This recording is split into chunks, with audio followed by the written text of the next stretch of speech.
Hello again. This will be the second and final video discussion of Mutua. I'm going to focus on his last chapter, which concerns the problematic history of post-apartheid South Africa and what that teaches us from Mutua's perspective about the limitations of human rights discourse. But I want to begin by picking up on an idea that I discussed in the previous video discussion, and that's the connection between cultural difference and universal humanity. As I noted in the last discussion, I'm not going to get into any of the details that Mutua shares about African religions. I have no inside understanding of them. Instead, I want to focus on what I take to be the most important philosophical implication of his argument. He contends that the history of colonialism was not only political but also religious. Right? Islamic and European colonial powers brought with them monotheistic religions, Islam on the one hand and Christianity on the other. And these were imposed on top of indigenous and African traditions. And they're quite different because both Islam and Christianity are universalizing religions. And both had a missionary and proselytizing history. African religions were distinct, or at least the indigenous traditions of African cultures were distinct. They were not expressions of a universal or an abstractly universalizing tendency or a globalizing tendency. They expressed, as he said, the accumulated wisdom of particular traditions. They were not meant for export. They were the self-understanding of a particular group of people. And yet, and here's the most important point, I think, they are expressions of a universal human creative capacity. Cultures are not things that are imposed upon us from without. They are values, languages, forms of art, spiritual expressions, or expressions of spirituality, perhaps better said, which we create. We don't create them arbitrarily, right? They are the distilled wisdom, the expression of what it's like to live at a given time and place, which generates certain practices, which become traditions, which becomes forms of self-understanding, governance, etc., and so forth. But all human people do this. There are a plurality of human cultures because people are situated in different geographical, historical, etc. contexts. And their traditions emerge out of those contexts. Hence, when we attack a culture, or attack the religious self-understanding of a culture, the spirituality of a culture, the language of a culture, we're attacking not only a particular set of traditions, we are attacking their humanity. So this is Mutua, pages 112 and 113. He says, "It is my contention that the conscious, willful, and planned displacement of African religion goes beyond any legitimate bounds of religious advocacy and violates the religious human rights of Africans." Right? And then he continues on the top of 113, "In fact, this is a, quote, repudiation of the humanity of African culture, and on the other, a denial of the essence of the humanity of African people themselves. That humanity is not an abstraction inherent in each individual, as Marx said in the Theses on Feuerbach's. Our humanity is the creative capacity to shape our world. But all groups, different groups of human beings, shape their world differently. But expressed through that is this culture-making reality. Is this expression of spiritual connections to one another, to the land, to the ancestors, what have you. I can't get into the content of religions of which I have no experience. But the philosophical point, I think, is quite clear. And it returns us to Mutua's critique of the standard interpretation of human rights. He's not rejecting the human in the human rights. He's arguing that the liberal conception of right is inadequate to the full complexity of human being, and when this links up with the colonial history, it has in fact been destructive of the integrity of African cultures. Not only African cultures, right? We in Canada, as we've mentioned before and we've discussed, have a similar history, right? Residential schools, the conscious and willful attempt to destroy indigenous languages, indigenous cultures, indigenous spiritualities, was an instance of the same colonial history. And we can see the consequences still today. Cultural dislocation doesn't produce progress, quote unquote, towards the European norm. It spiritually alienates people. It disintegrates their traditional bonds. It exposes them to deep forms of psychic trauma, and it's destructive. So, what of the future of human rights in Africa and around the globe? To answer that question, I want to focus on a few key passages from his final chapter. And the final chapter focuses on the history of the post-apartheid history of South Africa. For most of you, you were probably born after apartheid, right? Apartheid was ended in 1994, but my own and many people's politicization began with becoming conscious of apartheid. In my case, I was in grade 11 in religious studies class in the Catholic high school where I went to high school in Sudbury, in Northern Ontario. I had no idea of the African National Congress. I had no idea of the Southwest Africans People's Organization, which was the liberation struggle in Namibia. I didn't even know there was such a thing as South Africa. Right? There was no internet, and political consciousness could still develop. There was still a global dimension to it, but we weren't in touch with everything. And we had two speakers, one from the African National Congress and one from the Southwest African People's Organization.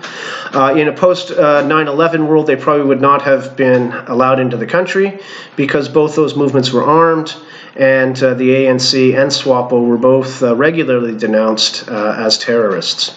Nevertheless, the Catholic priest who taught the class brought them in, and to say it was an eye-opening and transformative experience would be an understatement.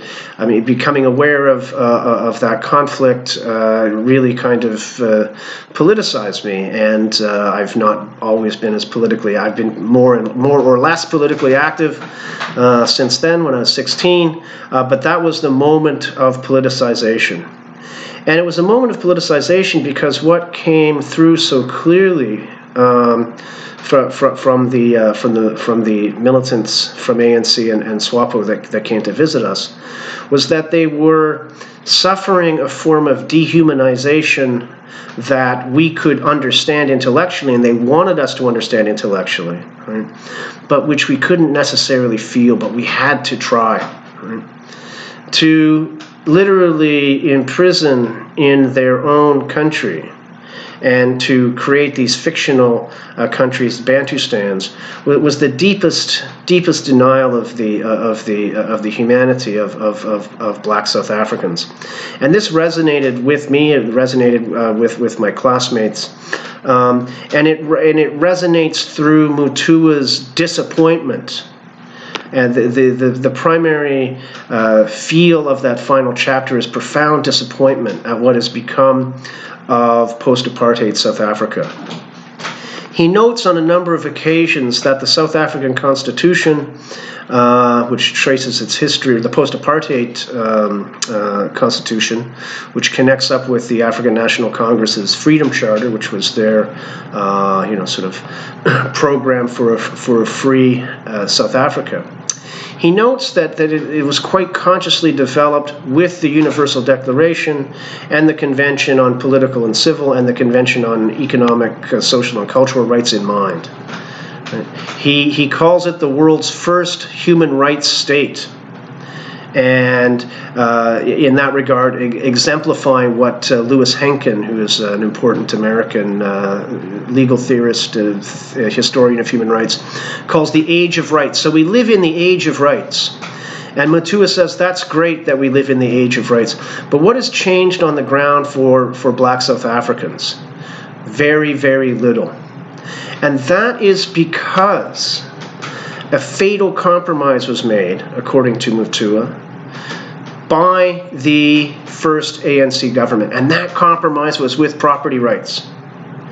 So Mutua's argument here, his criticism of post-apartheid South Africa, connects up with especially Teeple's argument that when push comes to shove in a liberal democratic framework, property rights are going to trump every other human right. And this is abundantly evidenced, if Mutua is correct, by post-apartheid South Africa. In order to really overcome the racial domination to which the black population of South Africa has been subjected, Mutua argues, land reform was essential. The theft of the land was the basis of the colonial state, as it was here, as it is in an ongoing way here. Just think of the Wet'suwet'en struggle, which continues on, by the way, even though the coronavirus is dominating the newswaves. In any case, right, land reform was fundamental. But if there were going to be land reforms, you were going to have to take it from the white settlers. And in order to gain political power, the ANC compromised on this fundamental principle. And therefore, according to Mutua, they have betrayed the history of struggle against racism and colonialism and apartheid. So this is page...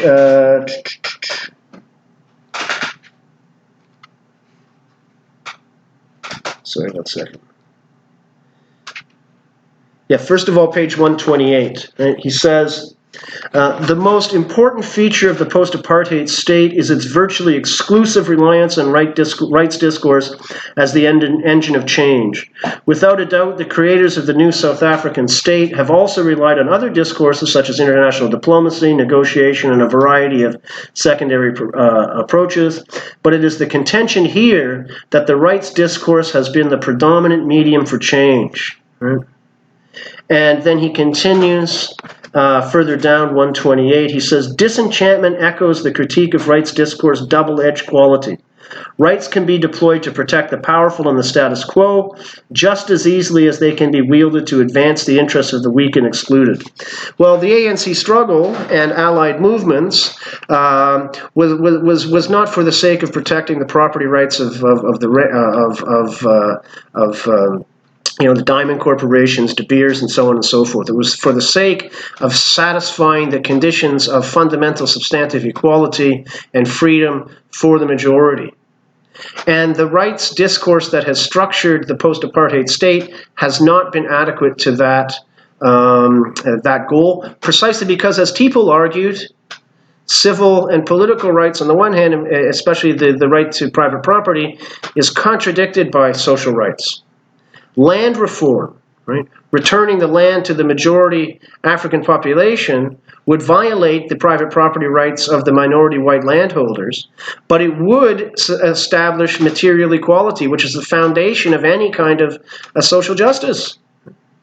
If we think back to our working definition, and again, Mutua doesn't mention the working definition by name, but I think its basic structure is presupposed.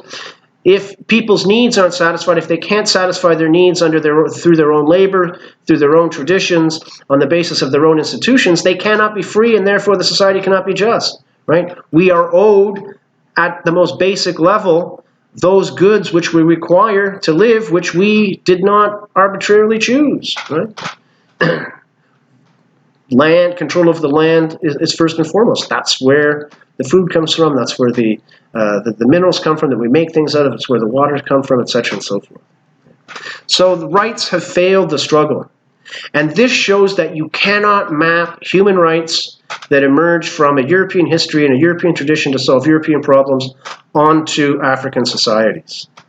He's not condemning the ANC in the abstract. Right? He understands that they're enmeshed in a very complex set of powers and power relationships.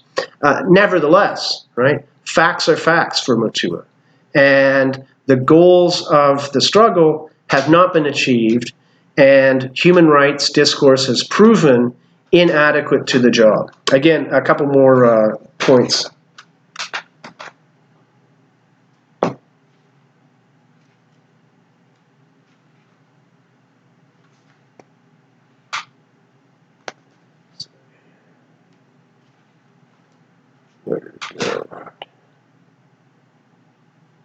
Yes, sorry. Page 140. The struggle against apartheid was not waged so that blacks could boast of abstract political rights. It was waged so that blacks could have equal access to economic resources.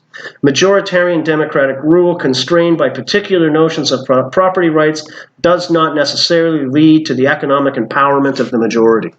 And again, the issue is not economic empowerment in the abstract, it is control over the conditions of life. So if we read this chapter as the summation of Mutua's cultural and political critique of human rights, we can say that for Mutua, the universal is always articulated with the local. Right? Different human cultures express our humanity in different ways, but that means that there is no one-size-fits-all policy when it comes to rights. No, human rights are not explicitly racist. He doesn't argue that. But their effect in Africa is a continuation of colonial history. So there cannot be global social justice unless local cultures, historical cultures, have control over their conditions of life, starting with their land. Again, this is exactly what the Wet'suwet'en are demanding in the Canadian context, as well as other Indigenous First Nations. Everything begins, therefore, for Mutua with the right to self-determination. No other right can override the human right to self-determination, because unless a group of people controls its collective conditions of existence and decides for itself on the basis of its own traditions what the institutions of governance will be, its individual members cannot be free. They will be dominated by whatever foreign traditions have been imposed upon them.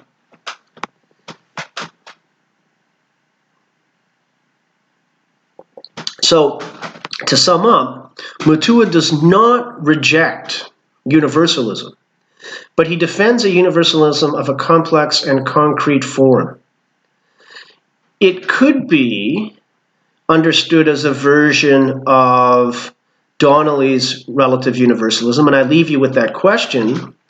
Recall, he is a very stern critic of Donnelly's arguments, as we talked about it in the last video session. But if we reinterpreted Donnelly's conception of relative universality, it is possible that Mutua could be understood in this way, because he's not rejecting the possibility that there could be a universal set of human rights. Where he differs from Donnelly is that he says we can't know what they are because people haven't been allowed to really argue on the basis of their own traditions. Right? Okay, there is an overlapping consensus, as Donnelly says, but that overlapping consensus excludes from the get-go arguments that there are non-European analogs of human rights.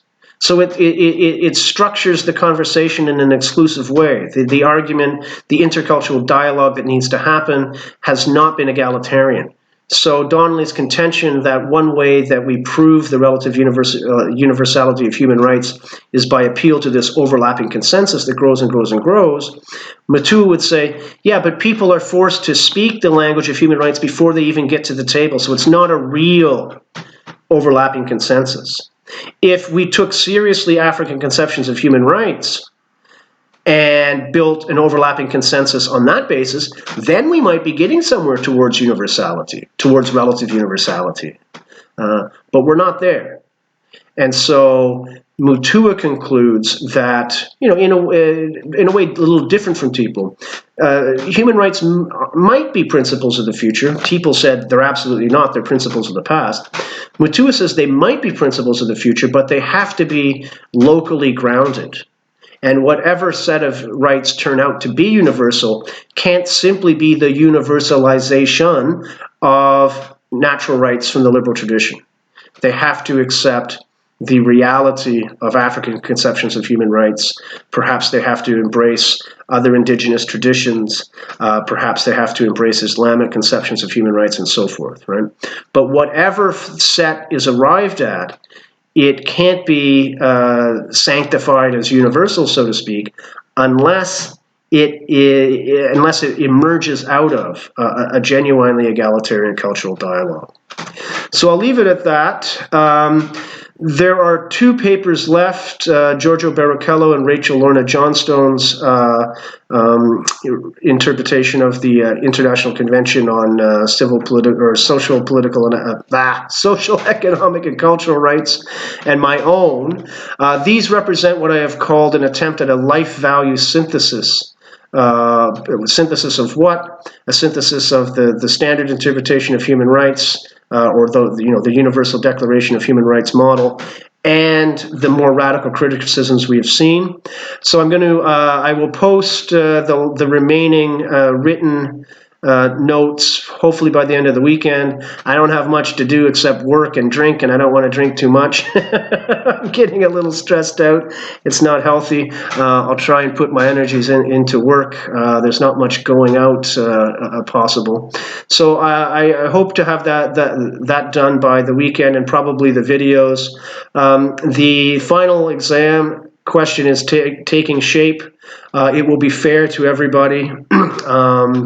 It's not quite finished in my mind, but it's getting there. I will post it midweek or towards the end of next week, and hopefully all of you are coping as well as can be expected in these unexpected, uncertain, and seemingly worse day-by-day times, but we'll have to endure, won't we? Okay. My video avatar will return in a couple of days. Bye.